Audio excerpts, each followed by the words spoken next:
Pensé que dejar de beber salvaría mi vida, lo que no sabía era que destruiría mi relación. Hasta esa noche, yo pensaba que solo estaba disfrutando la vida. Si alguien me hubiera preguntado en ese momento si tenía un problema, me habría reído.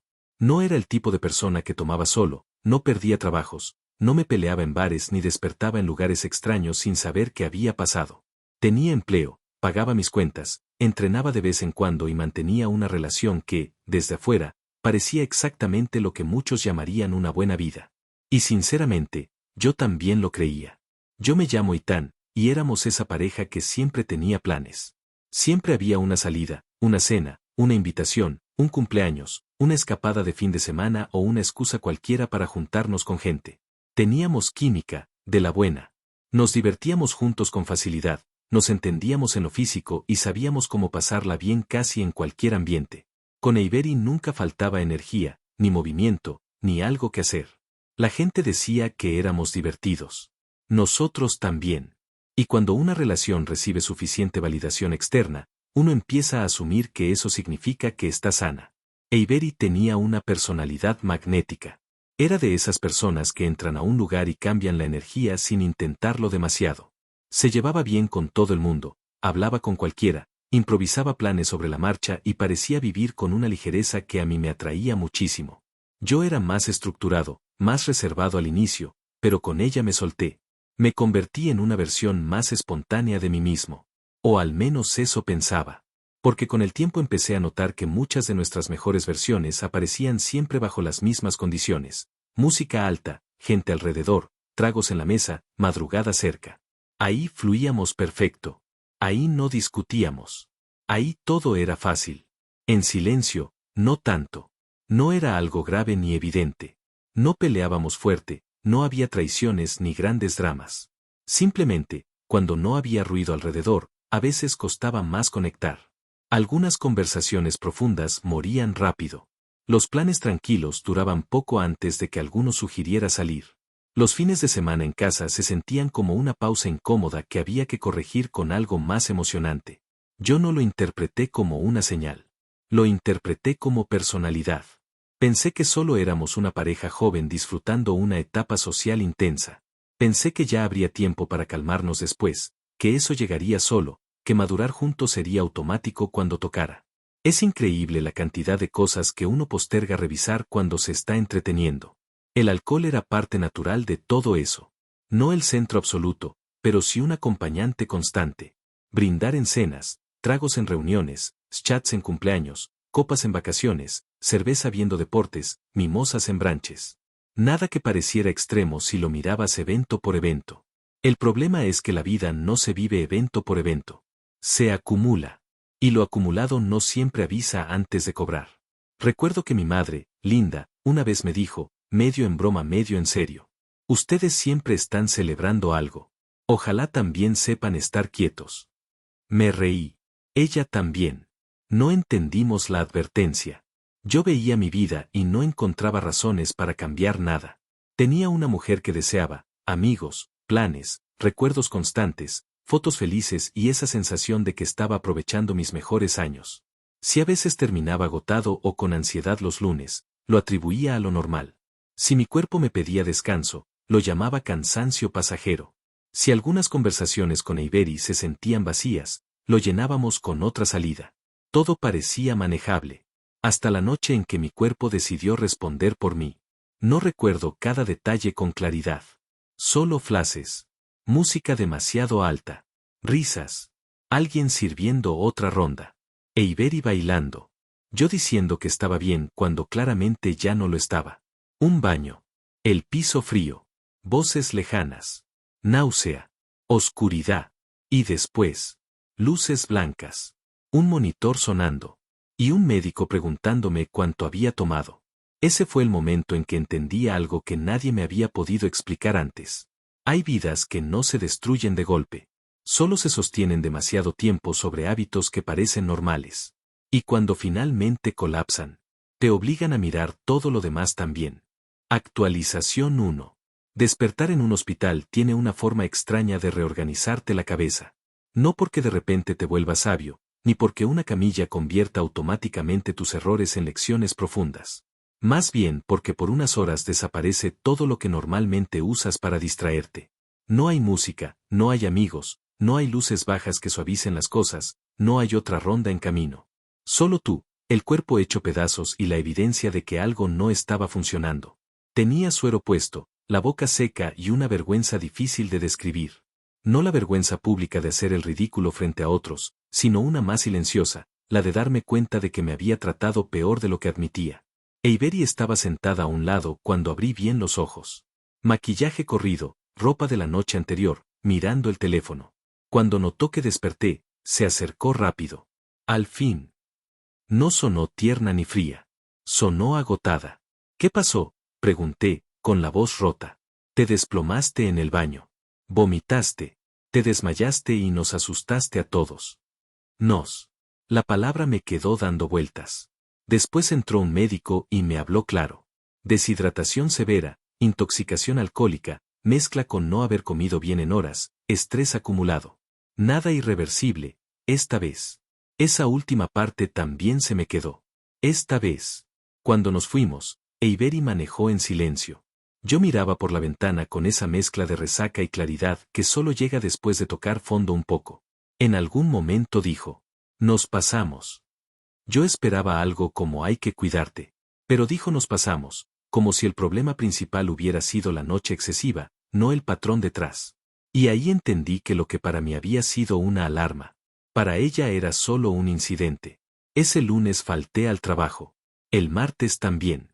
No porque físicamente no pudiera ir, sino porque mentalmente no estaba listo para volver a actuar como si nada. Me hice análisis, pedí cita médica general, empecé a leer cosas sobre consumo social normalizado, sueño, ansiedad, inflamación, dependencia disfrazada de costumbre. Y tomé una decisión que al principio me pareció simple. Dejar de beber por completo.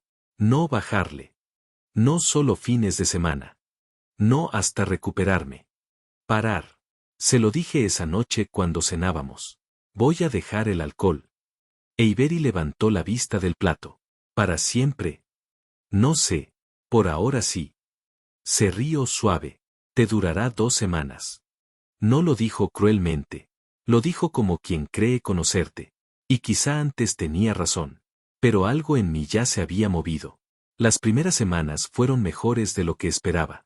Dormía mejor, me despertaba con energía real, bajó la ansiedad constante que yo pensaba que era parte de mi personalidad, entrenaba con más constancia, comía mejor, incluso me veía distinto frente al espejo.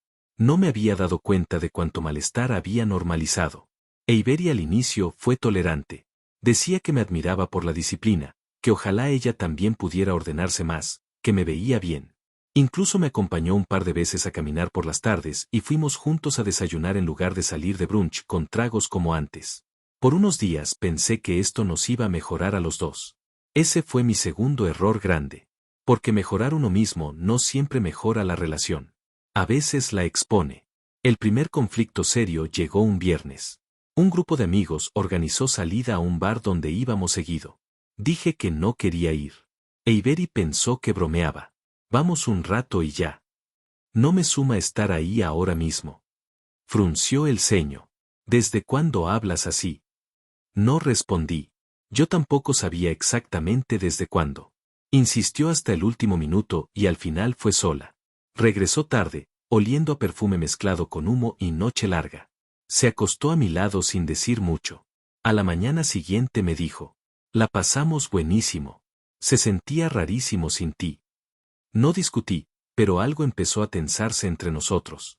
Porque para mi faltar había sido una decisión sana. Para ella había sido empezar a convertirme en alguien menos divertido. Las semanas siguientes intenté compartirle lo que me estaba ayudando. Le hablaba de rutinas, de comer mejor, de dormir temprano, de lo distinto que se sentía vivir sin estar arrastrando cansancio acumulado. Lo hacía con entusiasmo. Eiberi lo empezó a escuchar como crítica. No todo el mundo quiere vivir contando calorías. No estoy contando calorías. Ya entendiste. Después le propuse entrenar juntos. Luego cocinar más en casa. Luego reducir salidas nocturnas. Luego hacer planes de día. Cada propuesta me parecía razonable. Juntas, empezaron a parecerle una invasión. Y si soy honesto, empiezo a entender por qué. Porque yo no solo estaba cambiando. Estaba intentando arrastrarla conmigo. Actualización 2. Al principio pensé que solo necesitábamos tiempo para ajustarnos. Me parecía lógico. Llevábamos años funcionando de una manera y, de repente, yo había cambiado varias reglas sin consultar demasiado. Ya no quería salir igual, ya no tomaba, ya no disfrutaba ciertos ambientes, ya no me despertaba un domingo dispuesto a repetir el sábado. Era razonable pensar que una transición así iba a generar fricción. El problema fue que no era solo fricción. Era incompatibilidad apareciendo. Yo empecé a llenar mis semanas con cosas nuevas: gimnasio temprano, caminatas largas, cocinar, leer antes de dormir, volver a ver amigos en contextos tranquilos donde realmente se podía conversar. Empecé incluso a disfrutar estar en casa sin sentir que algo faltaba. El silencio dejó de parecer vacío. Avery, en cambio, se empezó a impacientar con todo eso. No entiendo cómo te emociona levantarte a correr un domingo. Porque me hace sentir bien. A mí me haría sentir mejor dormir. Lo decía riéndose, pero cada vez con menos humor. Seguía saliendo con sus amistades, seguía proponiendo bares, cumpleaños, brunches eternos que terminaban en tragos, planes improvisados que empezaban tarde y acababan peor. Yo a veces la acompañaba sin beber, pensando que podía adaptarme. Fue una mala idea. Estar sobrio en ciertos lugares me mostró cosas que antes no veía. Conversaciones vacías repetidas una y otra vez, gente gritando para contar historias que nadie recordaría, cuentas absurdas por noches mediocres, resacas tratadas como medallas. Y Avery, brillando ahí con naturalidad, como si ese mundo fuera oxígeno. Yo la miraba y sentía algo extraño. No rechazo. Distancia. Una noche salimos con su grupo a un rooftop donde habíamos ido muchas veces. Antes me encantaba. Esa vez pasé 2 horas viendo a todos tomarse fotos, pedir rondas carísimas y hablar encima de la música. Ella estaba feliz, tomándome de la mano por momentos, besándome, intentando incluirme. Y aún así, me sentía fuera de lugar. Al volver a casa, Avery me preguntó: ¿qué te pasa últimamente? Nada. Siempre dices nada. Suspiré. Siento que ya no disfruto esto. Se quedó callada unos segundos. Entonces el problema no es el alcohol. Eres tú. Esa frase me molestó más de lo que admití. No. El problema es que nunca me pregunté si esto me gustaba de verdad. Claro, ahora todo lo de antes era falso. No dije eso. Lo insinúas cada vez que hablas como si hubieras despertado y todos seguimos dormidos. Y ahí me golpeó una verdad incómoda. Porque tenía parte de razón. Yo no estaba siendo humilde con mi cambio. Estaba empezando a actuar como si haber dejado de beber me hubiera vuelto superior. Como si mis nuevos hábitos fueran una respuesta moral y no simplemente una decisión personal. Eso empeoró todo. Empecé a señalar cosas sin darme cuenta. Comentarios pequeños, supuestamente inocentes. Otra vez amaneciste destruida. Eso que comiste te cae fatal. No entiendo cómo aguantan ese ritmo. Te sentirías mejor si probaras conmigo un mes. Yo lo veía como preocupación. Avery lo sentía como juicio. Las peleas subieron de nivel rápido. Ya no eran discusiones ligeras por planes. Eran debates sobre identidad. Extraño al hombre divertido con el que empecé. Ese hombre casi termina muerto en un baño. Y este nuevo cree que todo el mundo necesita arreglo. No respondí enseguida porque otra vez, tenía razón en algo. Yo estaba mejorando ciertas partes de mi vida, sí, pero también estaba convirtiendo mi mejora en una campaña. Intentaba salvarla sin que ella me lo pidiera. Intentaba moldear la relación hacia algo que solo yo había elegido. Una tarde, Avery canceló una cena que habíamos planeado porque estaba cansada. Horas después vi historias suyas en un bar con amigas. No me molestó tanto la salida como lo que simbolizaba, ya prefería ese espacio al nuestro. Cuando llegó de madrugada, discutimos como nunca. No quieres estar conmigo si no hay fiesta, le dije. No quiero estar contigo cuando todo se siente como rehabilitación. Silencio. Ya no sabes disfrutar nada. Y tú no sabes parar nada. Nos miramos varios segundos. Y en ese momento entendí algo que venía creciendo desde hacía meses. No estábamos peleando por salir o no salir. Estábamos peleando porque la versión de mí que encajaba con ella, ya no existía. Y la versión nueva, Tampoco quería admitir que estaba intentando cambiarla para no perderla. Actualización final. Después de esa pelea, la casa se sintió distinta. No porque gritáramos más, ni porque de repente hubiera odio abierto entre nosotros. Fue algo más sutil y, por eso mismo, más definitivo. Empezamos a convivir como dos personas que todavía se quieren, pero ya no descansan juntas. Yo me levantaba temprano, entrenaba, trabajaba, hacía mis cosas y trataba de mantener una rutina que me estaba ayudando de verdad. Eiberi seguía llegando tarde algunos días, durmiendo hasta media mañana los fines de semana, improvisando planes a último momento, viviendo con una ligereza que antes me encantaba y ahora me agotaba. Lo más difícil de aceptar fue que ninguno estaba actuando mal por completo. Ella no me estaba traicionando. Yo no la estaba destruyendo. Simplemente habíamos dejado de admirar la forma en que el otro vivía. Y cuando se pierde la admiración, el amor empieza a quedarse sin suelo. Intentamos arreglarlo como hacen muchas parejas, con conversaciones largas cuando ya todo viene roto desde antes. Nos sentamos una noche en la sala, sin teléfonos, sin televisión, sin distracciones. Quería creer que hablar claro podía rescatar algo. No quiero terminar así, le dije. Eiberi se quedó mirando una taza entre sus manos. Yo tampoco. Entonces tenemos que encontrar un punto medio.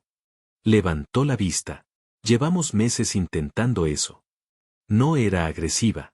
Solo honesta. Podemos seguir intentando. Negó despacio. Tú quieres una vida que a mí no me emociona. Silencio. Y tú quieres una vida que a mí ya me asusta.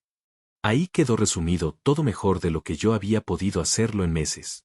No se trataba de bares, alcohol o gimnasio. Se trataba de lo que cada uno asociaba con sentirse vivo.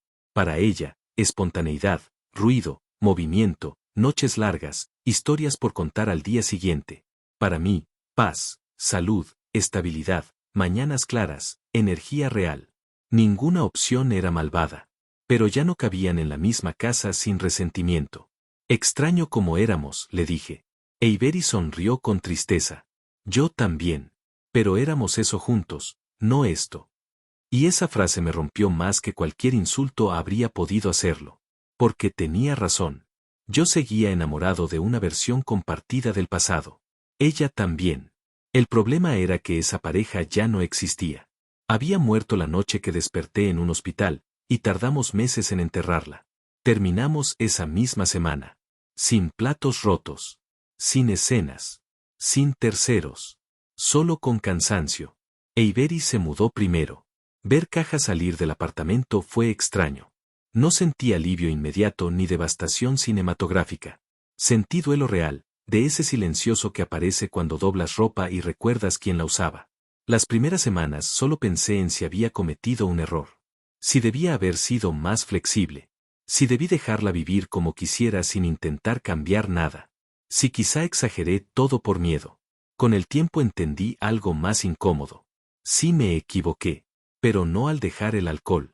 Me equivoqué al creer que sanar juntos significaba que debíamos sanar igual. Quise imponer mi ritmo. Quise convertir mi despertar en nuestro destino compartido. Y eso nunca funciona. Meses después la vi por casualidad en una cafetería. Estaba sola, más tranquila de lo que recordaba, sin maquillaje elaborado, con ropa simple, leyendo algo. Me vio, sonrió y me saludó con una naturalidad que me sorprendió. Ethan, dijo. Hablamos unos minutos. Me contó que seguía saliendo menos, que había bajado bastante el ritmo, que incluso estaba yendo a terapia porque se había dado cuenta de muchas cosas sobre cómo llenaba vacíos con movimiento constante. Yo le conté que seguía sobrio, entrenando, durmiendo mejor. En algún momento se rió y dijo, «Cambiaste muchísimo». La miré unos segundos antes de responder. No. Sonreí leve. Solo dejé de anestesiarme. Eiberi bajó la mirada, sonrió también, pero con algo melancólico detrás. Nos despedimos bien. Sin querer volver. Porque a veces amar a alguien no significa que deban seguir juntos. A veces solo significa que compartieron una versión de la vida, que ambos necesitaban superar.